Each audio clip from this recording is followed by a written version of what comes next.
Kanchipuram Vakula silks నాణ్యత మా ప్రాధాన్యత. మదీనాగూడ, మియాపూర్, హైదరాబాద్ లో త్వరలో శుభారంభం.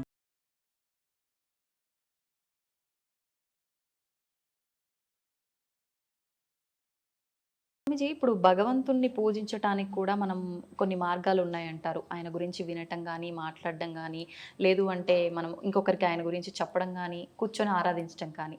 అయితే మనం ఎన్ని చేసినా భగవంతుణ్ణి ఆరాధించాలి అనే ఆలోచన వచ్చి ఆయనకు అంత ప్రత్యేక స్థానం ఇస్తున్నప్పుడు, మనతో పాటు ఉన్న మనుషుల్లో కూడా భగవంతుడు ఉన్నాడు ప్రతి ఒక్కరిలో అని చెప్పి అంటూ ఉంటాం.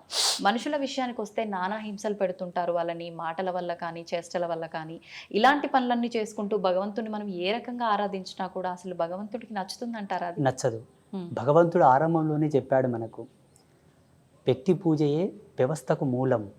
మానవుల యొక్క సేవనే మాధవుడు మెచ్చుతాడు, నరుని యొక్క పూజనీయతనే నారాయణుడు మెచ్చుతాడు. ఇది ఆరంభంలోనే ఉన్నది. కానీ అక్కడ మనం గౌరవించదగినటువంటి మానవాళి కూడా అంత శ్రేష్టత్వంతో ఉండవలే.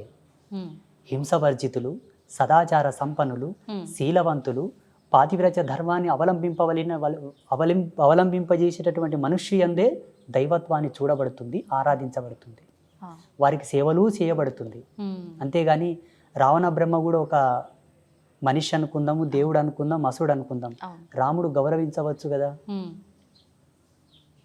నరకాసురుడు అనుకోండి, జరాసంధుడు అనుకోండి, కంసుడు అనుకోండి, వీళ్ళు కూడా ఆయా సమయమునందు ఆయా కాలధర్మ సిద్ధాంతాన్ని ఆ పీరియడ్స్లో కృష్ణ పరమాత్మతో సమకాలికులు, వాళ్ళని కృష్ణుడు క్షమించవచ్చు కదా, ఎందుకు సంహరించాడు?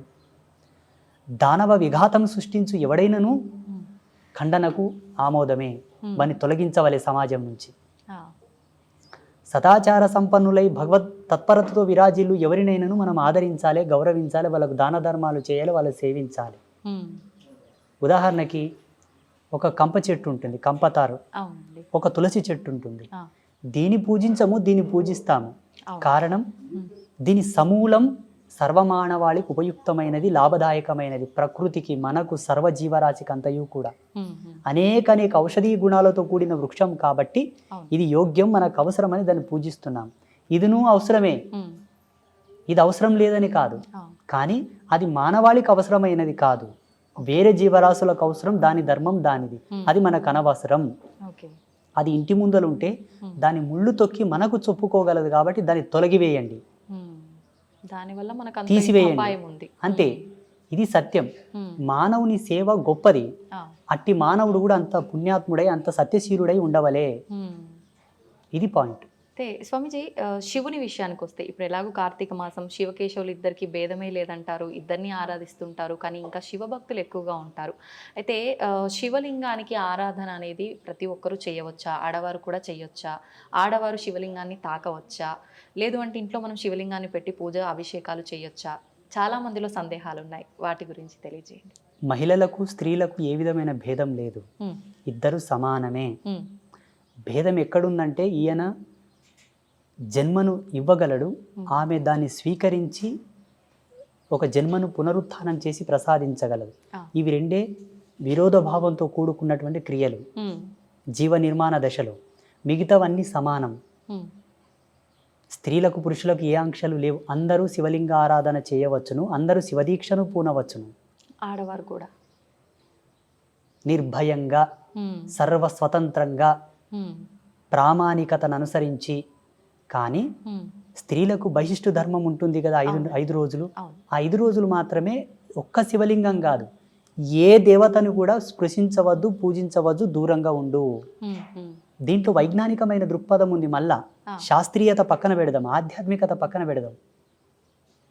అది కానీ మిగతా ఏ విషయంలో కూడా ఆంక్షలు లేవు. ఇంకొక విషయం చెప్పాల్సి వస్తే, చాలామంది దీన్ని నచ్చుకోకపోవచ్చు. వేదాంతులు, పెద్దలు, గురువులు, సిద్ధాంతులు, అవధానులు దీన్ని నచ్చరు. అంటే వాళ్ళకి ఇది నచ్చదు, వాళ్ళు ఒప్పుకోరు కూడా. నా అనుభవం ప్రకారంగా, జగదంబ నాకు ఇచ్చిన జ్ఞానం ప్రకారంగా, మహిళలు కూడా యజ్ఞోపవీతం వేసుకోవచ్చు. అవునా? జగదంబకే దశ యజ్ఞోపవీత ధారిణి అని పేరున్నది. అమ్మ ఎవరు? స్త్రీమూర్తి. అమ్మవారికి 10 రకాల యజ్ఞోపవీతములు, 64 ఉపచారములు సమర్పించే మంత్రాసు లోపల 64 ఉపచారాల్లో యజ్ఞోపవీతం కూడా ఒక ఉపచారం. ఇవన్నీ కొందరు కావాలని, కొందరిని దూరం పెట్టడానికి, కొందరిని ధర్మం నుంచి వేరుబాటు చేసి వాళ్ళను అసాంఘికమైన కార్యకలాపాలకు ప్రలోభ పెట్టడానికి, ధర్మం నుంచి దూరం పోవడానికి పెట్టినటువంటి ఆంక్షలు కావాలని. అంటే ఆడవారిని చిన్న చూపు చూడడమే చిన్న అంటారా? చాలా ఉంది. ఆ. సమాజంలో మహిళల పట్ల వివక్ష చాలా ఉంది. ఒక్కొక్క దాన్ని విశదీకరించి చెప్తే ఒక దండయాత్రలే చేయాల్సి వస్తుంది ఇప్పుడు మాతృమూర్తులందరూ. కానీ స్వామీజీ పురాణాల్లో కూడా ఇప్పుడు మీరు చెప్పినట్టుగా ప్రతి ఒక్కరి వెంట వాళ్ళ భార్యలని తీసుకెళ్లిన రోజులు, యుద్ధాలకి వాటికి గురించి సలహాలు తీసుకున్న రోజులు కూడా ఉన్నాయి. అంటే వాళ్ళకి ఒక ప్రత్యేకమైన పాత్ర అక్కడ ఇచ్చారు. ప్రత్యేకమైన పాత్ర కాదు, పురుషులకు చేతగానప్పుడే పెళ్ళాలని తీసుకుపోయినరు. ఓకే, మరి అంత మహిషాసురుని వధించుటకు బ్రహ్మ విష్ణు మహేశ్వరులకు తలపానం తోకకొచ్చింది. అందరూ పలాయనం చిత్తగించారు. కొండలు గుట్టలని, అందరు వెళ్ళిపోయారు. అమ్మనే వచ్చి వాళ్ళకు విముక్తి ఇచ్చింది. శాకాంబరి దేవి అవతారం ఎట్లా ఉద్భవించింది ఒకసారి విద్వాంస శిఖామణులను అడగండి. దుర్గా అవతారం ఎట్లా వచ్చింది ఒకసారి వేదాంత శిఖామణులను అడగండి. అమ్మ ఎక్కడ శక్తి ఆగిపోతుందో అక్కడ నుంచి శక్తి ఉద్భవన జరుగుతుంది. ఎక్కడ దేవతల శక్తులు స్తంభిస్తాయో అక్కడ శక్తి ఉద్భవన జరుగుతుంది. ఫైనల్ ఇంకా ఆమె రాకపోతే అది లేదు లేదు ఇంకా ఎండ ఆమె మొత్తం క్లోజ్ చేయాల్సిందే. కాకపోతే కొంతమంది కావాలని పని కట్టుకొని మరి మహిళలని అణచివేత గురి చేశారు. విలువైన వాటికి కూడా మహిళలను దూరం చేశారు. ఇందుకు మహాత్మా జ్యోతిరావు ఫూలే, సావిత్రిబాయి ఫూలే లాంటి వాళ్ళు ఒక మాట అన్నారు. ఏంటండి? మహిళ సమాజంలో నిలబడితేనే ధర్మం నిలబడుతుంది అన్నారు. అది వాస్తవమే. మళ్ళీ శంకరాచార్యుల వారి చేత ఉభయభారతి దేవి మండలమిశ్రుని భార్య భర్తను ఓడిపోయే దశలో ఉన్నప్పుడు ఆమెనే కదా వేదాంత తర్కం చేసినది. శంకరాచార్యుల వారికి సమాధానం చెప్పడానికి కాలేదు, సమయం తీసుకోవాల్సి వచ్చింది. మళ్ళీ అది స్త్రీ యొక్క ప్రజ్ఞా పాఠవాలంటే. అంటే స్త్రీ యొక్క శక్తులు మనకు అనాది కాలం నుంచి కూడా ఇంత గొప్పగా ఉన్నాయి కాబట్టి అభేదం డామినేట్ చేస్తారన్న భయంతో దూరం అసలు జగతికి మూలమే స్త్రీ. సర్వ స్వతంత్రురాలు స్త్రీ. పురుషుడు ఉపాధి యోగంతో నిర్మింపబడ్డాడు, ఆమె తయారు చేసింది పురుషుణ్ణి. పురుషుడు ఎప్పుడు స్వతంత్రుడు కాడు. నేను నిర్భయంగా చెప్పగలను ఈ విషయం. స్త్రీకి ఒక సేవకుడు పురుషుడు అంతే. స్వామిజీ, శివుడి గురించి మాట్లాడుకున్నాం కదా, శివుడిని అంటే మిగతా అందరి దేవుళ్ళను కూడా మన ఆధారం కోసమే అయి ఉండొచ్చు, ఇంకే రకంగా అయినా అయి ఉండొచ్చు. రూపం లేకపోయినా ఒక అమ్మవారంటే ఈ రూపం, శివుడు అంటే ఈ రూపం, అట్లా అందరి దేవతలకు అన్ని రూపాలుగా ఒకటి మన మైండ్లో ఉండిపోయింది. కానీ శివుడిని మాత్రమే ప్రత్యేకించి లింగ రూపంలోనే మనం ఎక్కువగా పూజిస్తూ ఉంటాము. అందులో కూడా మళ్ళీ రకరకాల లింగాలు, ముఖ్యంగా పార్థివ లింగానికి చాలా ప్రత్యేకత ఉంది అని చెప్తూ ఉంటారు. ఏంటి ఆ ప్రత్యేకత? పార్థివ లింగాన్ని మనం ఆరాధించడం వల్ల ఎటువంటి ఉపయోగాలు ఉంటాయి?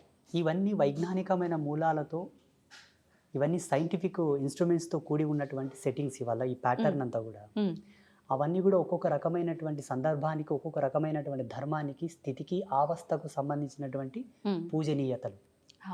ఒక్కొక్క లింగాన్ని ప్రొవైడ్ చేసి మీరు ఈ పాదరస లింగానికి పూజ చేయండి అన్నప్పుడు ఆయన స్థితి ఎలా ఉన్నది, అప్పుల్లో ఉన్నాడా, రోగగ్రస్తుడై ఉన్నాడా, శాపంలో ఉన్నాడా, కర్మలో ఉన్నాడా, పాపంలో ఉన్నాడా, ఈ విధమైన లింగానికి నువ్వు పూజ చేసి ఆ లింగోదక అభిషేక జలమును ప్రోక్షణ చేసుకుంటే పాప ప్రక్షాళన జరుగునని అనేక లింగాలను ఋషులు దర్శించి ఇచ్చారు.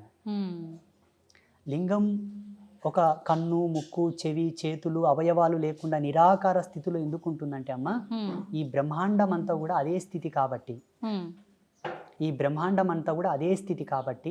చివరికి ఈ బ్రహ్మాండం అంతా అదే స్థితిలో లయం అవుతుంది, నిరాకారంగానే మారబోతుంది. కాబట్టి సత్యాన్ని చూపించేటటువంటి కోణం అది ఆ శివలింగ ఆకృతి. అందుకే మనకు చెప్తుంటారు కదా, సత్యం శివం సుందరం అని. అవునండి. చివరికి సర్వం అదే ఆకారం లేని స్థితిలోకి వెళ్ళిపోతుంది, నిరాకార స్థితిలోనే ఉండిపోతుంది. ఇవన్నీ మధ్యలో పోయేవి కాబట్టి సత్యాన్ని తెలుసుకొని పూజించు అనడానికి ఆ శివలింగ ఆకారం. అద్భుతం. జన్మ ఎత్తిన తర్వాత ఒక్కసారికి శివునికి నమస్కృతాంజలి చేస్తే ఆ జన్మ పరిపూర్ణమైనట్లే. చాలా ముక్తిదాయకం శివలింగ ఆరాధన, శివలింగ పూజ, శివుని యొక్క ఆరాధనలు.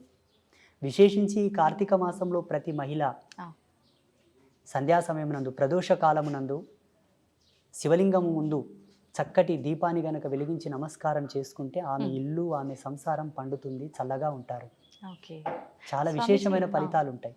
స్వామీజీ, శివుణ్ణి పూజించే వాళ్ళలో చాలా మందిలో ఒక సందేహం ఉంటుంది, అది నాకు కూడా ఉంది. శివుణ్ణి ఆరాధించే వాళ్ళకి ఆయన అనుకున్నవన్నీ తీరుస్తాడు, కానీ ఎక్కువగా పరీక్షలు పెడుతూ ఉంటాడు, చాలా కఠినమైన ఇబ్బందులకు గురి చేస్తుంటాడు. ఆ తర్వాతే ఆయన ఏదైనా మనకి ఇవ్వదలిస్తే ఇస్తాడు అని చెప్పి అనుకుంటూ ఉంటాం. ఇది నిజమే అంటారా? శివుడు, విష్ణు, బ్రహ్మ, అమ్మ ఇక్కడ ఎవరు కాదు, దేవతలు కాదు ఈ కాన్సెప్ట్. ఆ, జన్మ కష్టపడుతుందంటే దానికి ఒక విలువ ఉంటుంది. కారణం, మనకు విలువైనది ఏదైనా దక్కాలంటే ఉమ్, అది దక్కే కోణంలో ఇబ్బందులతో అది దక్కింది అంటే దాని విలువ మనకు తెలవాలనే మనకు ఇబ్బందులు వస్తూ ఉంటాయి.